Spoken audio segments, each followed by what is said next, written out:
ৰঞ্জন দৈমাৰীৰ ন্যায় প্ৰাপ্তিত বিলম্ব হোৱাটো হৈছে, ইয়াততো আৰু নতুনকৈ ক'বলগীয়া একো কোনো কথা নাই, আৰু ইয়াত নতুনকৈ ড্ৰামা কৰিবলগীয়াও কোনো কথা নাই। তেওঁ জেলত আছে, তেওঁ জেলত কাৰাৰুদ্ধ হৈ আছে।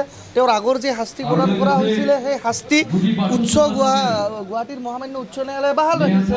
কিন্তু এতিয়া কথাটো হ'ল, গুৱাহাটী উচ্চ ন্যায়ালয়ে যিহেতু শাস্তিটোক বাহাল ৰাখিছে, তাৰ উপায়টো কি? দুটা। মূৰ ফালি পেলালেও কোনোবা যদি ৰাস্তাত গৈ আত্মহননো কৰি লয়, কোনোবা যদি কয় যে ৰঞ্জন দৈমাৰীক জেলৰ পৰা উলিয়াই দিব লাগে, আমি বড়ো জনগোষ্ঠীয়ে গাত আগুন জ্বলাই ল'ম, জুই জ্বলাই ল'ম, সেই বুলি ক'লেতো আৰু ৰঞ্জন দৈমাৰী জেলৰ পৰা ওলাই নাহে নহয়। এইবিলাক আৱেগিক বুলি ক'লেই কেৱল মানে ৰাজনীতি নহয়। মই কৈছোঁ অলপ আগতে যে ৰঞ্জন দৈমাৰীক দৰাচলতে কোনোবা জেলত আছে নাছে এইবিলাক কেয়াৰ কৰাই নাই। অধিকাংশ লোকে ৰঞ্জন দৈমাৰীক লৈ ৰাজনীতি এটা মাৰ্কেটিং এডভাৰটাইজমেণ্ট কৰি হয়। আজি national liberation front of Bodoland চমুকে NLFBৰ আজি দ্বিতীয় প্ৰতিষ্ঠা দিৱস, অৰ্থাৎ ছেকেণ্ড ফাউণ্ডেশ্যন ডে। আৰু এই ছেকেণ্ড ফাউণ্ডেশ্যন ডেটো NLFBৰ দুটাকৈ ডেজিগনেটেড কেম্প, অৰ্থাৎ কোকৰাঝাৰ আৰু এই ওদালগুৰিৰ সোণাইত, এই দুটা ডেজিগনেটেড কেম্পত কোকৰাঝাৰ আৰু সোণাইত উদযাপন কৰা হৈছে, উলহ মালহেৰে উদযাপন কৰা হৈছে।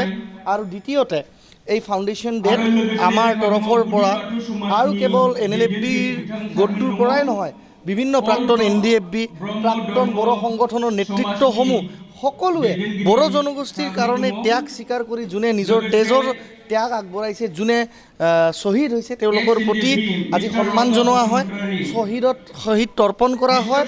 আৰু বিভিন্ন কাৰ্যসূচীৰে এক বাৰেবৰণীয়া যি কৃষ্টি বা বাৰেবৰণীয়া যি সংস্কৃতি, সেই সংস্কৃতিৰে আজি কাৰ্যসূচী পালন কৰা হ'ব। আৰু অলপ পিছতেই আপোনালোকে দেখিছে যে ৰাজহুৱা হিচাপে গেওলাং মেল অৰ্থাৎ জনসভা আয়োজিত হৈ আছে। তো এই জনসভাত বিভিন্ন বড়ো জনগোষ্ঠীয়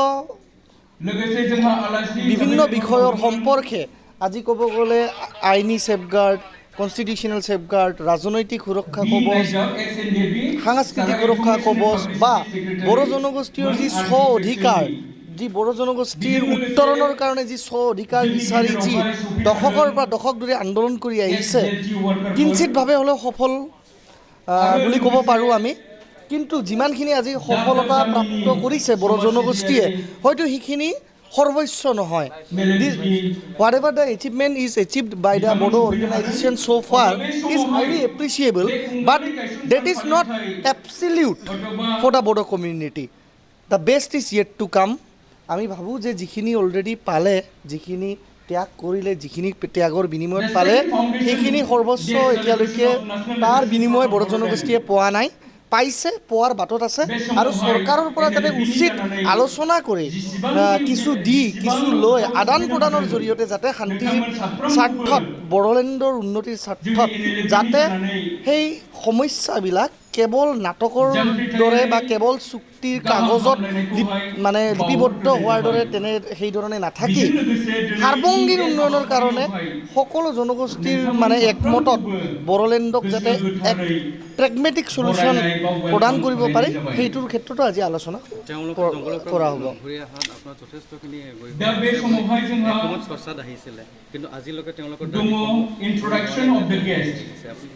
চাওক, এটা কথা মই ক'ব বিচাৰোঁ, NLFB সংগঠনে 2020 চনত তেওঁলোকে সংগঠিত হৈছিলে। তেওঁলোকে BTR ৰেকৰ্ডৰ কিছু দফা, BTR ৰেকৰ্ড তথা তৃতীয় বড়ো শান্তি চুক্তিৰ কিছুমান দফা আখৰে আখৰে পালন নোহোৱাৰ কাৰণে আজি যিদৰে চাওক, আজি আপোনালোকে যি কেম্পত আজি থিয় হৈ আছে, এই সোণাইৰ NLFB কেম্পটো দৰাচলতে আগত আছিল তদানীন্তন NDFBৰ মানে প্ৰাক্তন সভাপতি বা প্ৰতিষ্ঠাপক সভাপতি, ফাউণ্ডাৰ প্ৰেছিডেণ্ট ৰঞ্জন দৈমাৰী ওৰফে DR নাবলা ডাঙৰীয়াৰ নেতৃত্বত থকা ডেজিগনেটেড কেম্প। আজি DR নাবলা ওৰফে ৰঞ্জন দৈমাৰী ডাঙৰীয়া কিন্তু আজি জেলত কাৰাৰুদ্ধ হৈ আছে। BTR ৰেকৰ্ড অনুযায়ী বিভিন্ন গোচৰসমূহ প্ৰত্যাহাৰৰ কথা কোৱা হৈছিলে, কিন্তু চৰকাৰে সদিচ্ছা দেখুৱালেও হয়তো বিভিন্ন কাৰণত সেই গোচৰবোৰ এতিয়ালৈকে সম্পূৰ্ণভাৱে প্ৰত্যাহাৰ হোৱা নাই। আজি বিভিন্নবোৰ নেতৃবৰ্গ আছে NDFB আৰু NLFBৰ, যিসকলৰ ওপৰত NIA বা CBIৰ গোচৰসমূহ আছে, সেইবিলাকো আইনী পথৰ জৰিয়তে কিদৰে সমাধান কৰিব পাৰি সেইবিলাক বস্তু আমি চোৱা চিতা কৰিব লাগিব। সেইকাৰণে এটা বস্তু যিকোনো ঘটনা ঘটতে অতি সোনকালে হৈ যায়, কিন্তু সেই ঘটনাৰ পৰিঘটনাক যদি আমি সমাধান কৰিব লাগে তাক কিন্তু নিশ্চিতভাৱে অলপ হ'লেও সময়ৰ দৰকাৰ। কিন্তু এই বুলিলে এয়া নহয় যে সময় মানে অপচয় কৰি বছৰ বছৰ ধৰি আমি অপেক্ষা কৰি থাকিম। চৰকাৰৰ প্ৰতি আমি এক সময়ৰেখা আমি বান্ধি দিয়া আছে, চৰকাৰৰ প্ৰতি সদিচ্ছা আছে, কিন্তু চৰকাৰে যদি সেই সদিচ্ছা অটুট নাৰাখে তেতিয়াহ'লে নিশ্চিতভাৱে সহ্যৰ বান্ধ ছিঙি যাব, সেয়াটো সৰ্বজনবিদিত।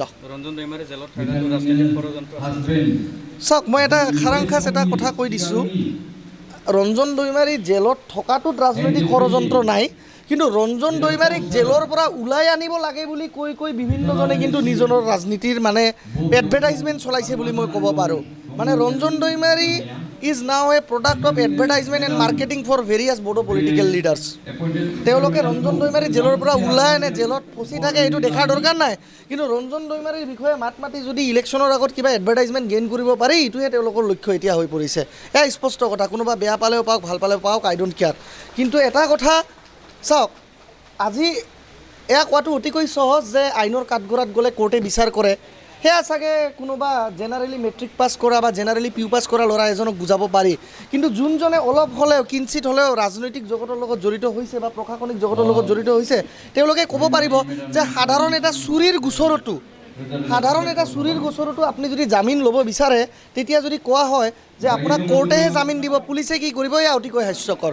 কাৰণ কেছ ডায়েৰীৰ পৰা চাৰ্জশ্বিটলৈকে পুলিচৰ তাতে অজস্ৰ হাত থাকে। এজন ব্যক্তিক একেটা গোচৰত, একেটা অপৰাধত 3 মাহ জামিনবিহীন গোচৰত মানে জুডিচিয়েল কাষ্টডিত ৰাখিব পাৰি, আৰু একেটা ব্যক্তিকে কিন্তু অলপমান চেম্পেথেটিকেলি চাই কেছ ডায়েৰীটো ছাপৰ্টিভভাৱে দি পিনে সেইজন মানুহক 15 দিন বা 20 দিনত জেলৰ পৰা উলিয়াই আনিব পাৰি।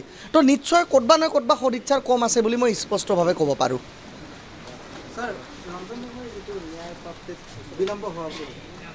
চাওক, ৰঞ্জন দৈমাৰীৰ ন্যায় প্ৰাপ্তিত বিলম্ব হোৱাটো হৈছে, ইয়াততো আৰু নতুনকৈ ক'বলগীয়া একো কোনো কথা নাই, আৰু ইয়াত নতুনকৈ ড্ৰামা কৰিবলগীয়াও কোনো কথা নাই। তেওঁ জেলত আছে, তেওঁ জেলত কাৰাৰুদ্ধ হৈ আছে। তেওঁৰ আগৰ যি শাস্তি প্ৰদান কৰা হৈছিলে সেই শাস্তি গুৱাহাটীৰ মহামান্য উচ্চ ন্যায়ালয়ে বাহাল ৰাখিছে। কিন্তু এতিয়া কথাটো হ'ল, গুৱাহাটী উচ্চ ন্যায়ালয়ে যিহেতু শাস্তিটোক বাহাল ৰাখিছে, তাৰ উপায়টো কি? দুটা। মূৰ ফালি পেলালেও কোনোবা যদি ৰাস্তাত গৈ আত্মহননো কৰি লয়, কোনোবা যদি কয় যে ৰঞ্জন দৈমাৰীক জেলৰ পৰা উলিয়াই দিব লাগে, আমি বড়ো জনগোষ্ঠীয়ে গাত আগুন জুই জ্বলাই ল'ম, সেই বুলি ক'লেতো আৰু ৰঞ্জন দৈমাৰী জেলৰ পৰা ওলাই নাহে নহয়। এইবিলাক আৱেগিক বুলি ক'লেই কেৱল মানে ৰাজনীতি নহয়। মই কৈছোঁ অলপ আগতে যে ৰঞ্জন দৈমাৰীক দৰাচলতে কোনোবা জেলত আছে নাছে এইবিলাক কেয়াৰ কৰাই নাই। অধিকাংশ লোকে ৰঞ্জন দৈমাৰীক লৈ ৰাজনীতি এটা মাৰ্কেটিং এডভাৰটাইজমেণ্ট কৰি আছে। তো এতিয়া দুটাই উপায়, যে ৰঞ্জন দৈমাৰীক হাইকোৰ্টে যিহেতু তেওঁৰ যি কনভিকশ্যন বাহাল ৰাখিছে, স্পেচিয়েল জাজে দিয়া কনভিকশ্যন, চ' সেই কনভিকশ্যনটোক চেলেঞ্জ কৰি সুপ্ৰিম কোৰ্টত যাব লাগিব। আৰু এটা উপায় আছে যে মাৰ্চি পিটিশ্যন, প্ৰেচিডেণ্টৰ পৰা মাৰ্চি প্লি। তো দুটা উপায়, হয় উচ্চতম মহামান্য দিল্লীৰ উচ্চতম ন্যায়ালয়ে তেওঁক সমাধান কৰিব লাগিব, আৰু অন্যথা ভাৰত চৰকাৰৰ গৃহ মন্ত্ৰালয়, ভাৰত চৰকাৰৰ আইন মন্ত্ৰালয়, আৰু বিশেষকৈ ক'ব লগা হ'লে ভাৰত চৰকাৰৰ আইন মন্ত্ৰালয়ৰ কিন্তু আইনৰ কেবিনেট মন্ত্ৰী আজি ক'ব গ'লে কিৰেণ ৰিজিজু, যি নেকি আমাৰ উত্তৰ পূৰ্বাঞ্চলৰে এগৰাকী ট্ৰাইবেল জনজাতীয় সন্তান। গতিকে আমি আশা কৰোঁ যে প্ৰধানমন্ত্ৰী নৰেন্দ্ৰ মোদী ডাঙৰীয়া আৰু অমিত শ্বাহ ডাঙৰীয়াৰ তাৰমানে সদিচ্ছা যদি থাকে, আৰু হিমন্ত বিশ্ব শৰ্মা ডাঙৰীয়াই যদি তাৰমানে এক নিজৰ পৰা বলিষ্ঠ পদক্ষেপ গ্ৰহণ কৰে, তেতিয়াহ'লে নিশ্চিতভাৱে ভাৰতবৰ্ষৰ আইন মন্ত্ৰালয়, ভাৰতবৰ্ষৰ গৃহ মন্ত্ৰালয় আৰু অসম চৰকাৰৰ গৃহ বিভাগে যৌথভাৱে যদি প্ৰচেষ্টা কৰে, ৰাষ্ট্ৰপতিৰ পৰা সমাধান পোৱাটো অতিকৈ সম্ভৱ বুলি মই বিশ্বাস কৰোঁ। কাৰণ ইয়াৰ বাহিৰে মই কোনো গত্যন্তৰ দেখুওৱা নাই। Sir, one lastly question. From BTR, many poor people, they have one question.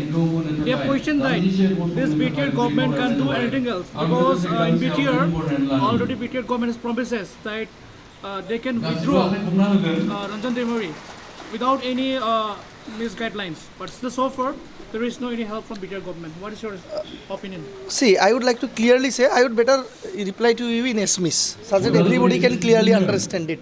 মই অসমীয়াতে কৈছোঁ। চাওক, ৰঞ্জন দৈমাৰী ডাঙৰীয়া কাৰাৰুদ্ধ হৈ আছে।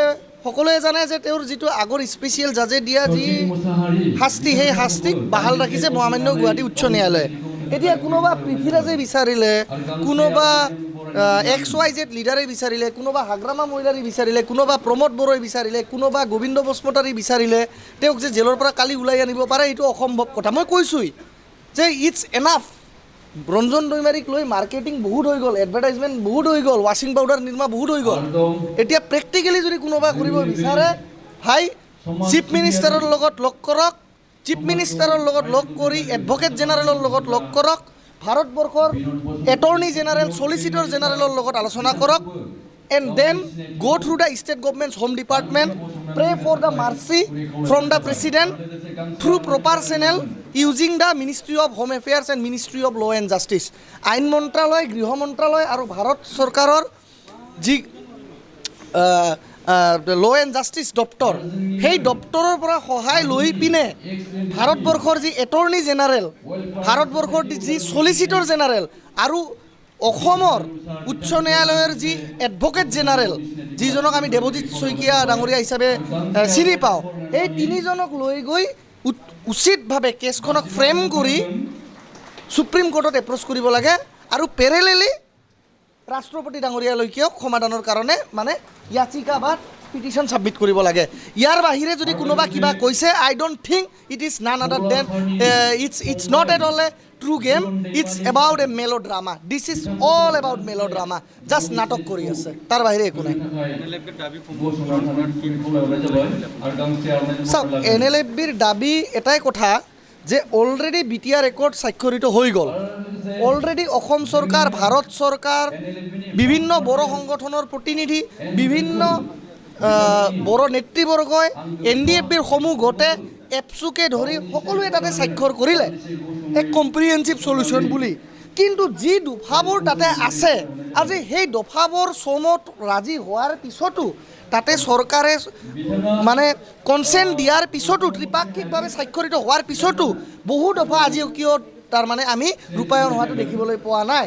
যিদৰে আজি BTRত 500 কোটি টকা বছৰে বছৰে পাব লগা আছিলে, 3 বছৰত 1,500 কোটি টকীয়া পাব লগা আছিলে, আজি 2 বছৰ ফাইনেন্সিয়েল এয়াৰ গুচি যাবলগীয়া সময় হ'ল, কিন্তু আজিলৈকে 500,000 কোটি টকাৰ আমি 100 কোটি টকাও দেখিবলৈ সক্ষম নহ'লোঁ। আজি NITৰ ইষ্টাব্লিছমেণ্টৰ কথা আছিলে, আজি চেণ্ট্ৰেল ইউনিভাৰ্চিটি ইষ্টাব্লিছমেণ্টৰ কথা আছিলে, আজি এৰিয়া ইনক্লুজনৰ কথা আছিলে, দাঁতিকাষৰীয়া গাঁওসমূহক অন্তৰ্ভুক্ত কৰি BTC তথা তদানীন্তন BTADক এক বৃহৎ BTR অৰ্থাৎ বড়োলেণ্ড টেৰিটৰিয়েল ৰিজনলৈকে পৰিণত কৰাৰ কথা আছিলে, 40খন চিটক 60খন চিটলৈকে বৃদ্ধি কৰি যি কনষ্টিটিউশ্যনেল এণ্ড লেজিছলেটিভ পাৱাৰ সেইটো বৃদ্ধি কৰাৰ কথা আছিলে, যিটো motto of the accord to augment the power and functions of the BTC council, সেইটোতো এতিয়ালৈকে আমি দেখিবলৈ সক্ষম হোৱা নাই। তাৰ কাৰণে নিশ্চিতভাৱে মই কোনো ৰাজনৈতিক দলক দোষ দিব বিচৰা নাই, কিন্তু যদি সেইবিলাক নহয় তেতিয়াহ'লে নিশ্চিতভাৱে আগন্তুক দিনৰ আকৌ সংগ্ৰাম হ'ব। কিন্তু NLFBয়ে কৈছে যে আমাৰ নতুনববীয়াকৈ দাবী একো নাই, কিন্তু যিবিলাক তাতে কোৱা হৈছে, গোচৰ প্ৰত্যাহাৰ কৰা, গাঁও ইনক্লুজন কৰা, শোণিতপুৰ বিশ্বনাথক BTRত সন্নিৱিষ্ট কৰা, তাৰ পিছতে বিভিন্ন যিবিলাক নেতৃবৰ্গ সংগ্ৰাম কৰি তেওঁলোকৰ জীৱন ত্যাগ কৰিছিলে, তেওঁলোকৰ পৰিয়াললৈকে উচিত মৰ্যাদা প্ৰদান কৰা, আজি তেওঁলোকৰ পৰিয়ালৰ প্ৰতি সহানুভূতি দেখুৱাই কম্পেশ্যনেট এপইণ্টমেণ্ট চাকৰি প্ৰদান কৰা, বড়ো ৰেজিমেণ্ট কৰা, এইবিলাক বস্তু এতিয়াও বাকী আছে আৰু এইবিলাকক লৈয়ে NLFB আলোচনাত অগ্ৰগতি মানে বঢ়াই আছে বুলি মই অনুভৱ কৰোঁ আৰু এজ এ মেডিয়েটৰ মই ইমানখিনিয়ে জ্ঞাত। जोलुर मोजां मोनग्राफोरनि थाखाय गोजोनथाव खौरां गिबि खेबनि थाखाय BTR हालामाव 1 खेब ISPL आ